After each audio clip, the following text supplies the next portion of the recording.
Graham, what's going on? One more time. We back again, family. We got a good one tonight. B girl couldn't be here with us. She had to go into work. So I want to do a solo one tonight. Um, I've been taking a lot of calls, y'all. It's I'm private to a fault. And that's really, really my part of one of my problems. I really need to start letting stuff go more often, but a lot of people come to me with their personal, close to the cuff, intimate details about their life. Right? So as I'm taking that in and I'm learning from it, and I'm teaching and I'm coaching, and I'm being coached, and I'm learning and I'm elevating, and they're elevating me. As I'm taking that on, I have to be careful. Hey, what's going on, Ms. Edie? As I'm taking that on, I have to be careful about what I can release and what I cannot. So we're gonna start doing the men's meeting. So I'm gonna tape this next one coming up. So it's probably gonna be next week. But I have to start putting this stuff on tape so that you guys can see the intense research, so that you can see what's been going on for the last 12 years, so that you can understand that this is not my opinion. These are people's empirical evidence. This is their experience. This is their lives. We're talking about from 75 down to 19, 18 years old. So when we're talking to these men and women, we take this stuff, and this is where this information comes from. So we want to take it and we want to put it out today. So this is called Parts of a Conversation for Men and Women. This is called Parts of a Conversation for Men and Women. So, we talk about the men and women forums that we do. That's where we get this researched information. We've done the questionnaires.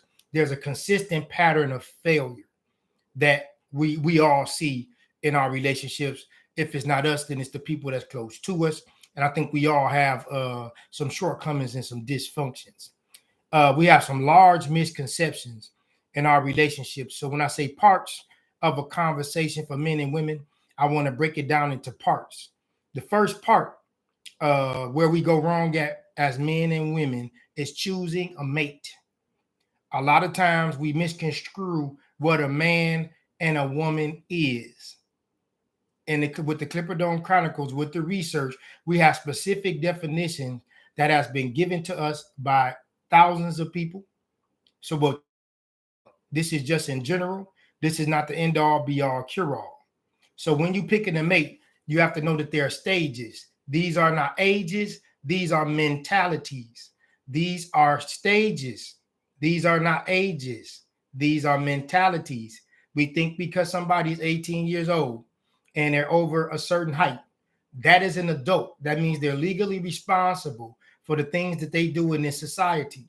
When you say that you've grown, I mean you could take care of you and a couple of other people from a mature standpoint. You have goals and objectives that you can set, and you can meet and exceed those goals. That's grown. So on the YouTube page, go to YouTube, Clipper Dome Chronicles, video number 2. Now you're gonna have to watch this about 5 to 10 times, because you can't do it just once, because it's very specific. And when I say man, a man is a protector and a provider. A man is a leader. Okay. So we're going to break it down. We're going to start with a boy, a girl, a young man, a young lady, a man and a woman, and a mature man and a mature woman. Okay. So these are the stages. These are not ages. This is when you choose and then you picking your spouse. You can be with a 60-year-old young man. It is very possible. So when we say boy, a boy needs guidance. He needs direction. He has to be supervised by an adult, and he does not know how to take care of himself. A girl is very, very similar. She needs guidance. She needs to be taken care of. She needs adult supervision, and she doesn't know who she is, and then she's in the learning stage. A young man is starting to learn responsibility. He's starting to learn what his place is in society and in the family. He's starting to learn about discipline, about integrity, about loyalty, about love. The same thing with a young lady. She is starting to learn about being self-aware. She's starting to learn about her sexuality and her body. She's starting to learn about her emotions and how she has to get control of those, because she is an emotional creature. Now we're going to move to a man and a woman. A man is a mental, physical, and spiritual responsibility. he is a protector and a provider. He is an overseer. A woman, she is an emotional vessel. She is the massive support. The massive support, meaning the boats up under the bridge. We all drive over the bridge, but nobody, we look at this beautiful architectural sculpture piece, this bridge, this magnificent structure, but nobody ever checks those boats under the bridge to see if they're strong, because good people, let those boats come loose up under that bridge. That's our woman. That is the massive support. And without that woman, that bridge will come down. And that's a period. So now we're going to move on to a mature man and a mature woman. Now, the only difference between a man and a woman and a mature man and a mature woman is priority over preference. Now, this is when you mature as a man and a woman. These definitions are very similar. It's just from the protection and provision side for the man and the emotional vessel and the support for the woman. The man puts priority over preference. He starts to impact his community. He supersedes taking care of his family. And now he can do things. He can take his resources, he can take his wisdom, and he can start imparting that into the community. And it's the same thing with the woman. So now we're starting to build that village, that communal thought process. So that's that first part where we go wrong when we choosing a mate. You can be with a 25-year-old boy. You can be with a 50-year-old young man. Just because it's an age, you have to look at the title. Where is that person in life? Are they able to take care of themselves and other people? Whatever stage they're in, that's who they are. And I think this is where we go wrong with a lot of our in a lot of our relationships when we're choosing a mate. So now we want to move on. We want to go to on the Clipping on Chronicles page. We want to say it's a video 168. The video 168 is called The Points versus the Facts. You can have a preponderance of facts and they could be off the point. Remember, now it's called Facts versus the Point. Video 168. You can have a preponderance of facts on your side. You've heard people argue. You've heard people disagree. You've been into them yourself, where you have all of these facts lined up on your side and they have a lot of facts on their side, but you have two different points. When you have your facts, you got to understand your facts must connect to the point. So, of course, when you're having a conversation with somebody, the both of you have to have the same point. And then the facts have to come together to meet up on that point. Okay? So we need to understand that we want to make sure video 126. This one is about don't correct your own paper. Now, when we say don't correct your own paper, a lot of times in our relationships, we think that we're right. We think that our idea is better. We think that we know more because we're looking at it from our perspective. You see my glasses? When I went to get these glasses, and some of you can understand this if you wear glasses, when you ever go to the optometrist, every time the optometrist clicks that lens, your vision becomes more clear or blurry. Every time they click that lens. Now, the numbers and the words on the board never change. The only thing that change is the way that you see it. That means your lens is off. That means your lens is out of focus. And then we have all our dysfunctions. We all have them. We all have shortcomings, inhibitions, and insecurities.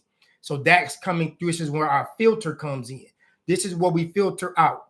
The filter extracts the things that you do not want. Okay. So when your filter gets clogged, we've all seen our HVAC filter. We've all seen how it gets really dusty and dirty. Sometimes it's dark gray or sometimes it's black. When that filter gets clogged up, you can't extract the dirt and the pollens and the things that you need to get out of the air for that return air to come back into your house fresh.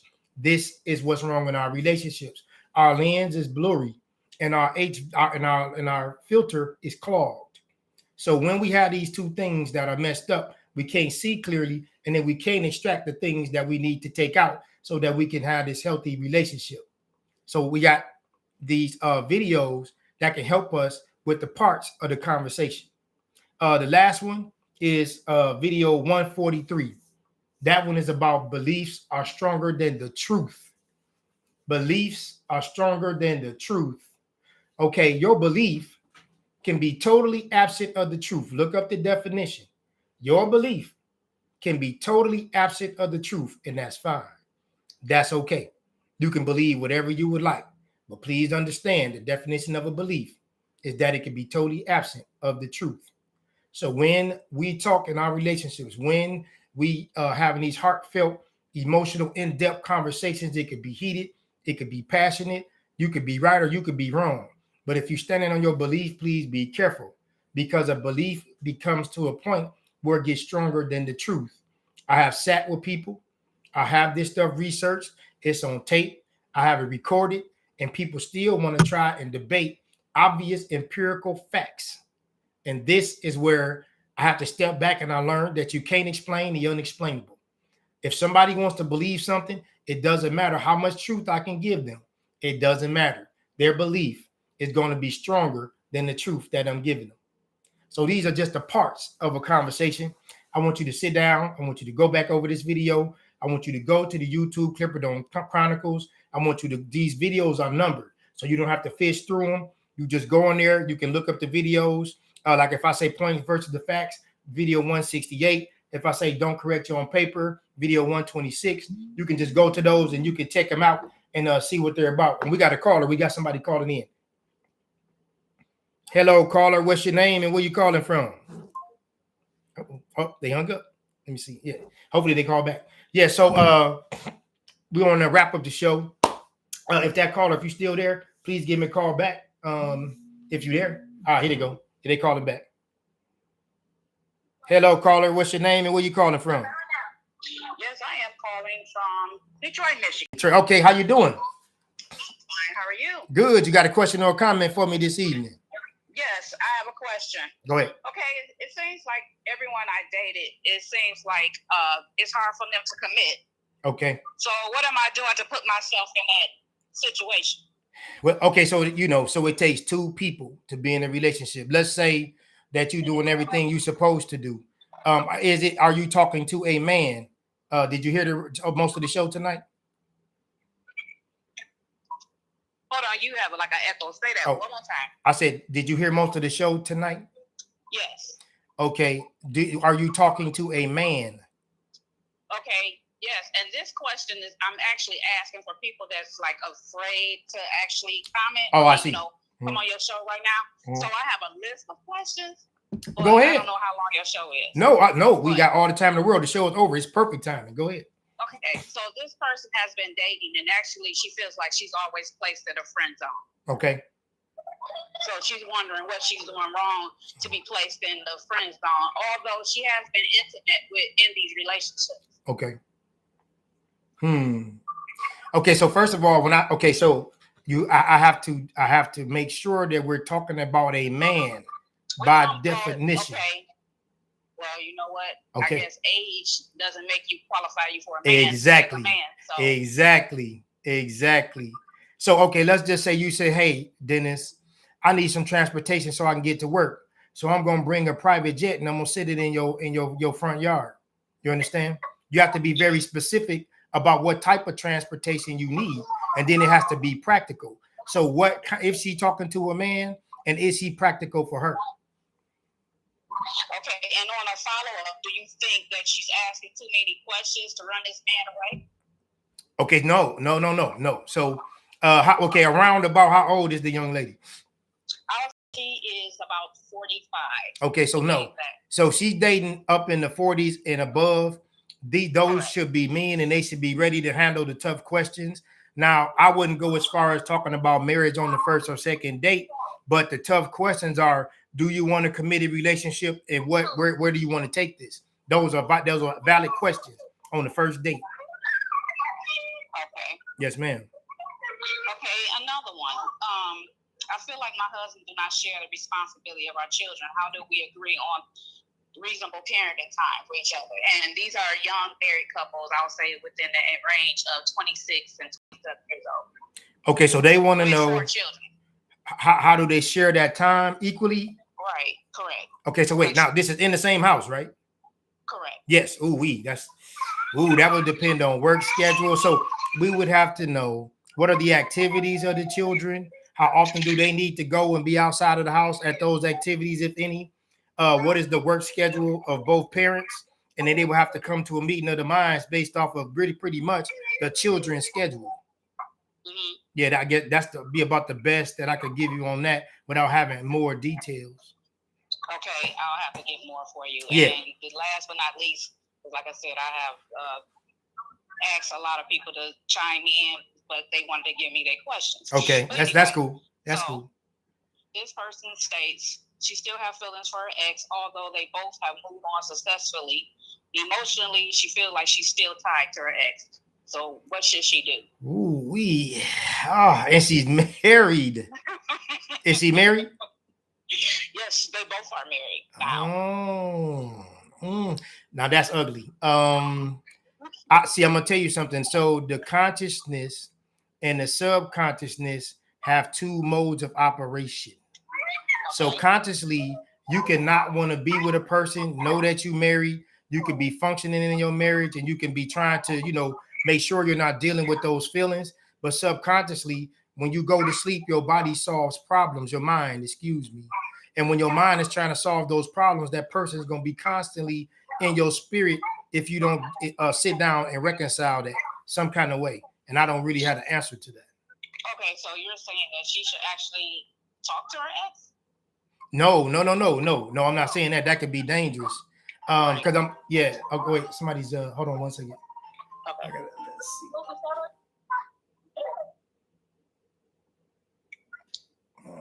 Okay.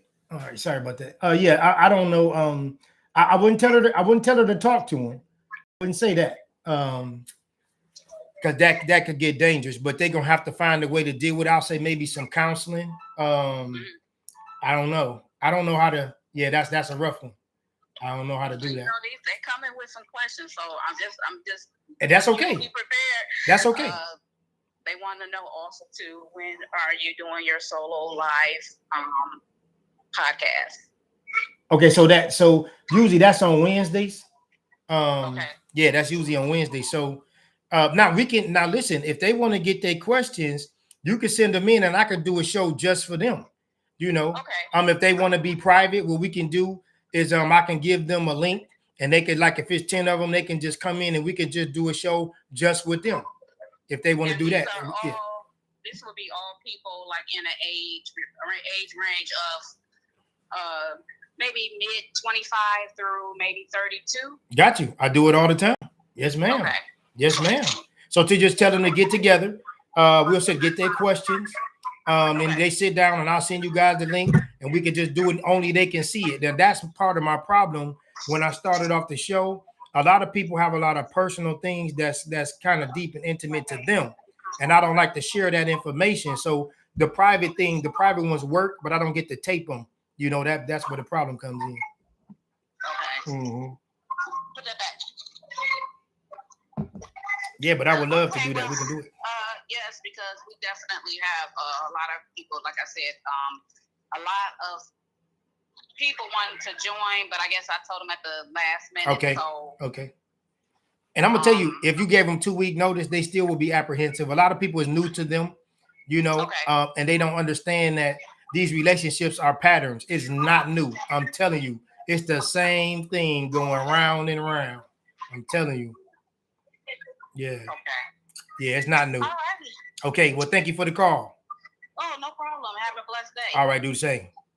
Bye-bye.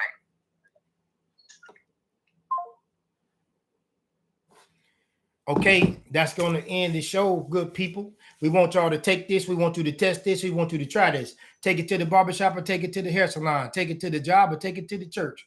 Remember, you don't have to like it, believe it, or understand it. Sometimes you just have to respect it. This is the Clipper Dome Chronicles. Thank you.